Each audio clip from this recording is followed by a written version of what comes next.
Well, good morning. This is the second time I started this video, and I hope this day finds you well. This is something I'm going to do every week, probably on Monday. But, I do things when I do things. So, we're talking about this week's energies, and even what's going on in the cosmos is very nice. We have a lot of energy in Taurus, and Taurus and Libra are my favorite seasons. I said what I said. They definitely are. As a Sagittarian, I suppose Sagittarius season should be my favorite, but there's something so calming about Taurus season. And we have a lot of planets in Taurus currently, and or going into Taurus, because, like I said many times, I am not an astrologer. Welcome to As Far As I Know. So I know that Taurus in Venus wants us to feel good. So we are going to be talking about that a lot. And Taurus, themselves as an earth sign, they want you to feel good, do what feels good, really value your self-care. And, Venus wants us to feel good, and it's about beauty and art and even money on some level as well.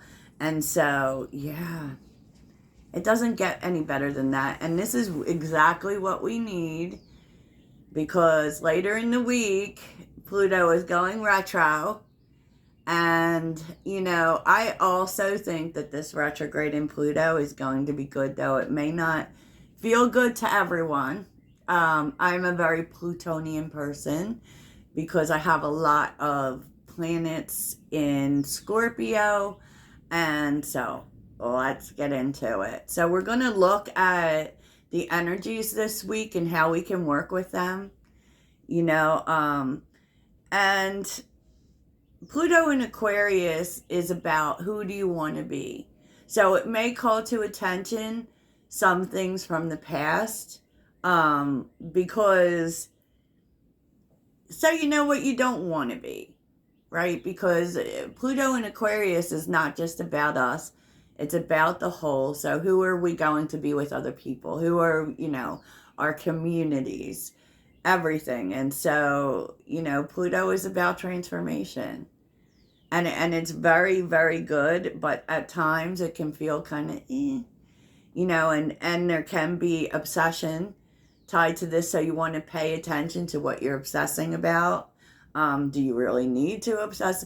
I don't think we ever need to obsess, so that is something to really pay attention to, right? And are you doing what feels good to you? Are you? Jupiter is in Taurus as well. And I know a lot of people are kind of really excited about that when it comes to money. But, what I always love about Taurus, because I've had Taurus friends and such, and it's like money just finds them. I can't explain it. They don't even have to. They work very hard, but they don't have to. That's what it always feels like to me. Like they don't have to do it. And it's because they also value themselves, right? Taurus wants us to look at what we value. I always feel during Taurus season that we're really being called to take a second look at our value system. Does it make sense? Is it like, where are we being extra in terms of what we value? Is it good for us? Are you doing what is good for you? Are you doing what feels good? And there's also, I feel like, some energy within the body. Are you doing good things for your body? All of those things. And I feel like, that's really going to be called into play. And we will really be thinking about our aesthetic, how we look, how our homes look, how everything looks. And, look, I did the whole thing today, y'all. I was ready at 7:30. 7:30. So don't be surprised if you're wanting to get a whole new wardrobe, if you're, changing your hair, changing your makeup or what have you, changing, redecorating. And keep in mind too, that Taurus loves luxury. So you might want to be mindful of overspending or, living within your means, because Taurus doesn't think of that. Like they love to be surrounded by beautiful things. And I always think of Libra in that too. And that reminds me of something I saw online about dopamine dressing. How you can raise your vibration by dressing in what you like. And I have really felt this energy, right? Because I'm one who changes my look like constantly, right? And for a while, I had strayed from red hair, even though red hair makes me feel the most myself. And that's what's important, even if it's not acceptable to whoever. We are thinking a lot about our social groups and, are they aligning with our value? But like, do they value us, right? Do they value our authentic self? And particularly with this Pluto retrograde, it will show you how you have given your power away. And it could even bring things up that highlight that for you,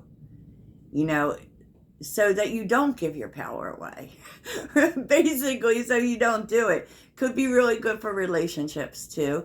It's a good time to start new things, set new long-term goals, because Taurus is not in a rush. Taurus takes their time.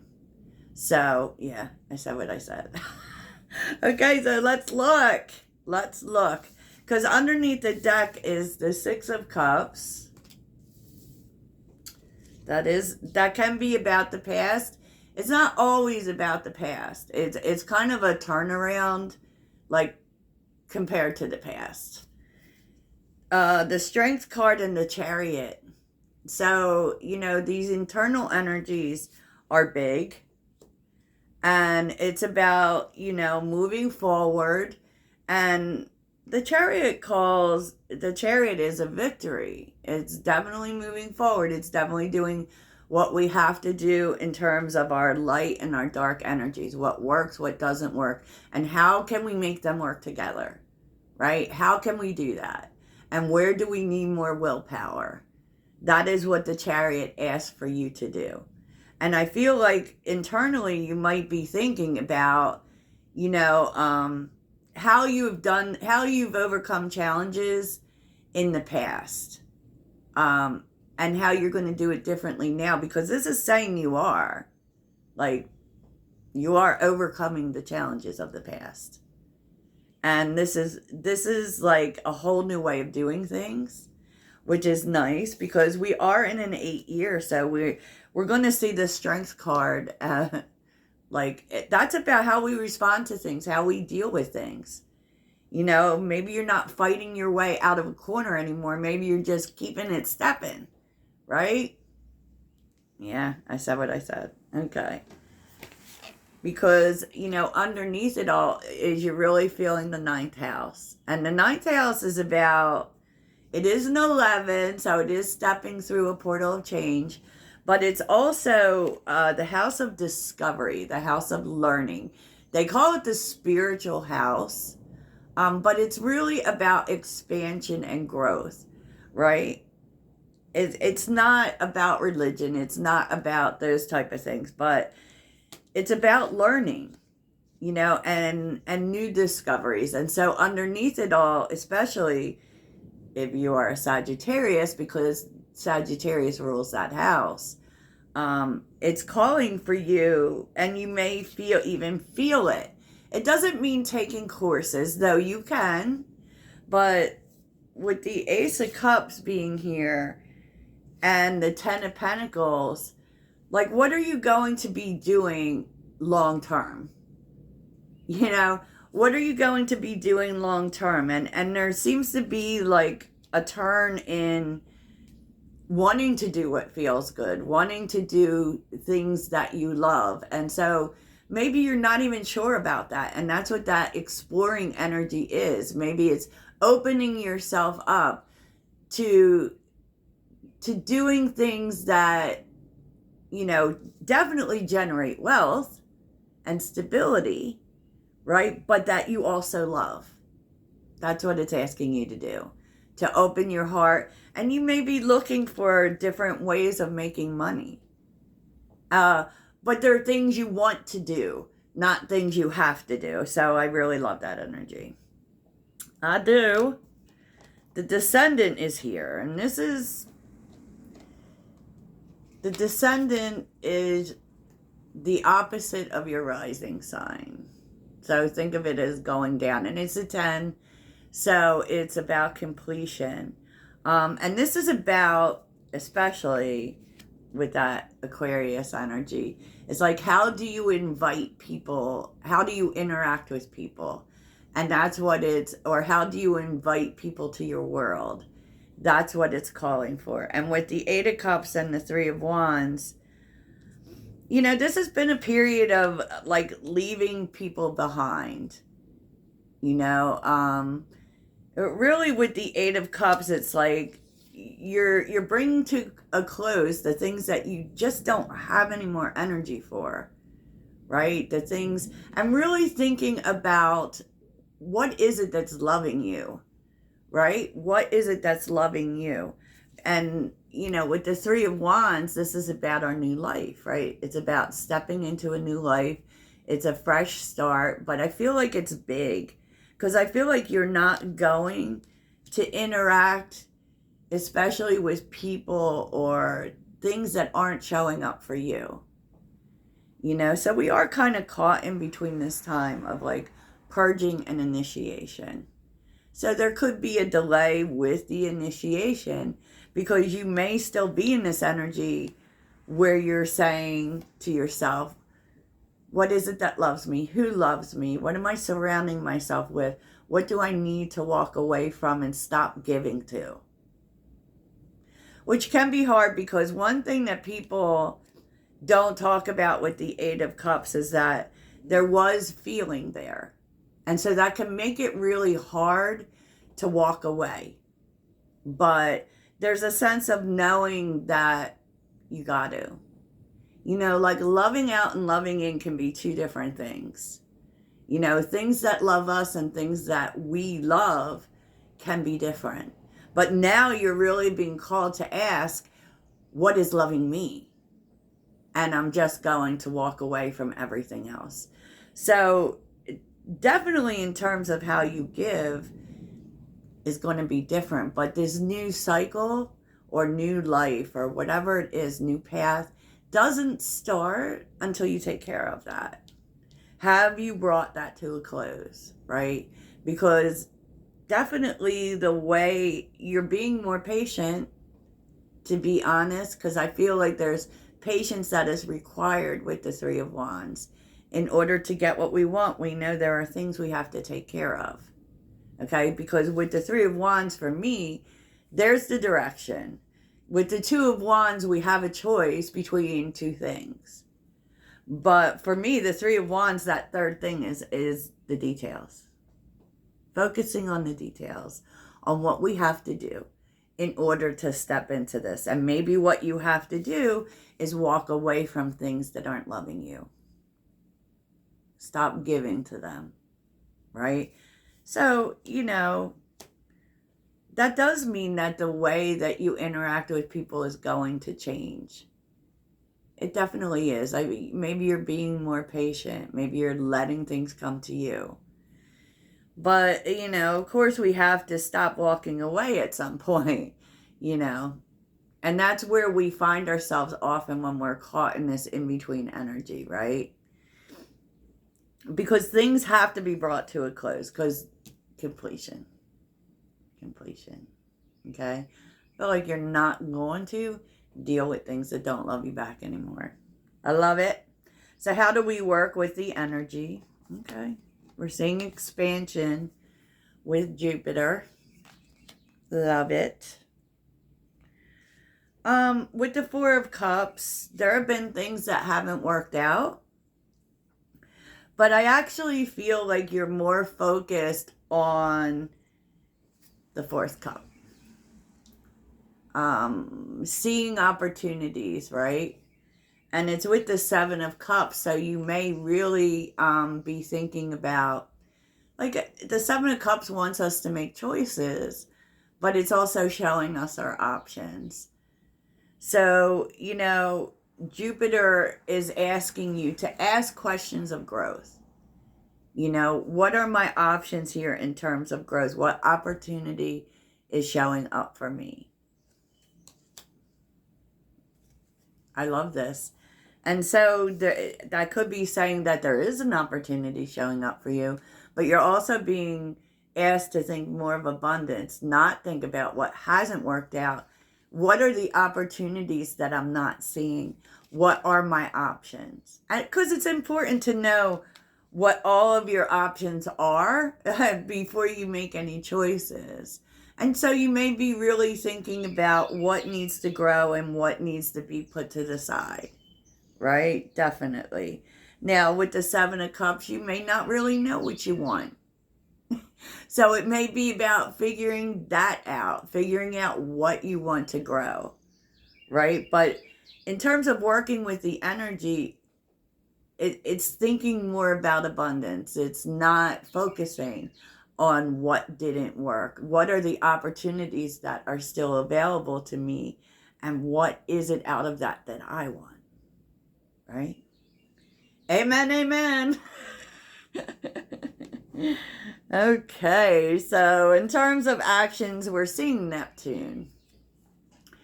Okay, so I know that there was some action going on with Neptune recently. I can't remember what it was, but this is about our vision. It's about getting clear on our vision, on our future vision, right?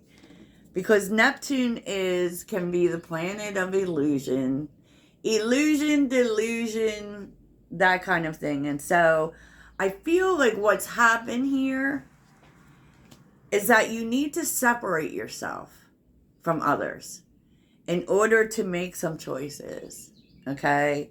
In order to figure out exactly what it is that you want, exactly what it is that you want to grow, and maybe even who you're including with that, because you've been spending so much time walking away from what's not for you. Now we see the Five of Wands and the Two of Swords. It may have been really hard to make up your mind about certain things because of other people. Five of Wands. That's what I think about all the time. It's where Five of Wands is where everyone has different things to say, but it's like the people around you or whoever is offering their 2 cents is just causing confusion, right? It's just causing confusion.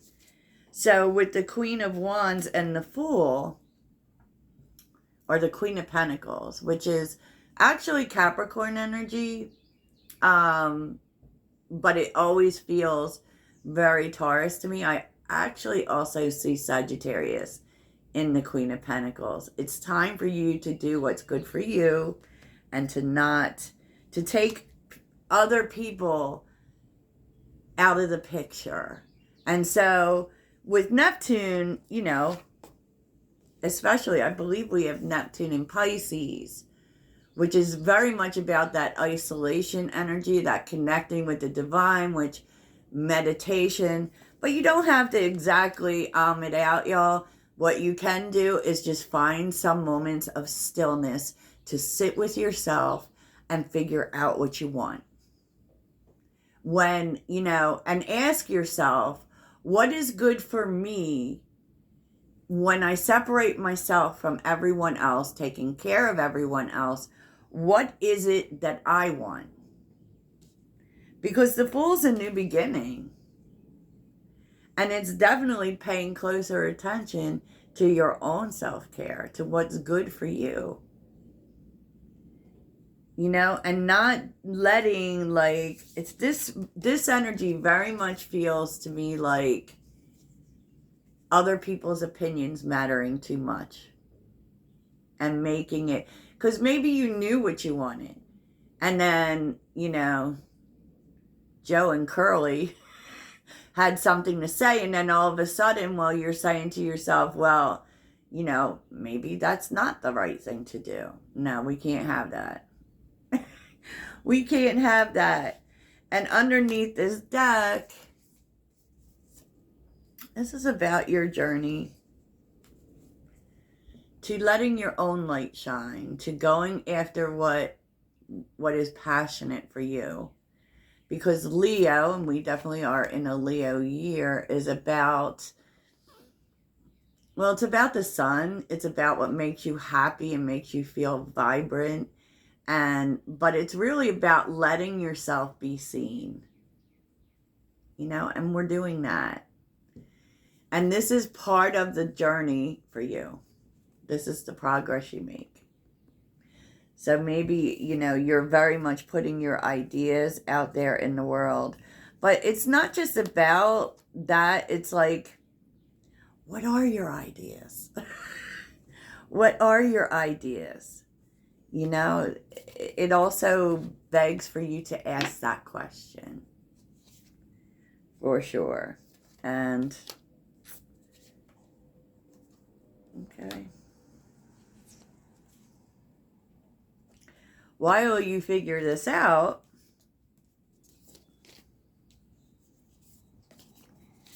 there's some discomfort. There's some discomfort, but it's really leading you towards balance. Venus beloved and Libra balance is here. And I feel like, this is really about sitting in our emotions can be very uncomfortable, right? Yes, it can be uncomfortable, but what it's going to do is going to lead you to what your heart wants. And so you can really expect there to be some balance come, Libra season. I believe it's like late September, October. It's like by then you will really know what you need to do. You will know. Oh my gosh. This is so beautiful, and I love doing this reading for you. The reason I'm putting it on my podcast is because this is for the whole collective. And I hope this really helped you. And that's what I have for you. Toodles.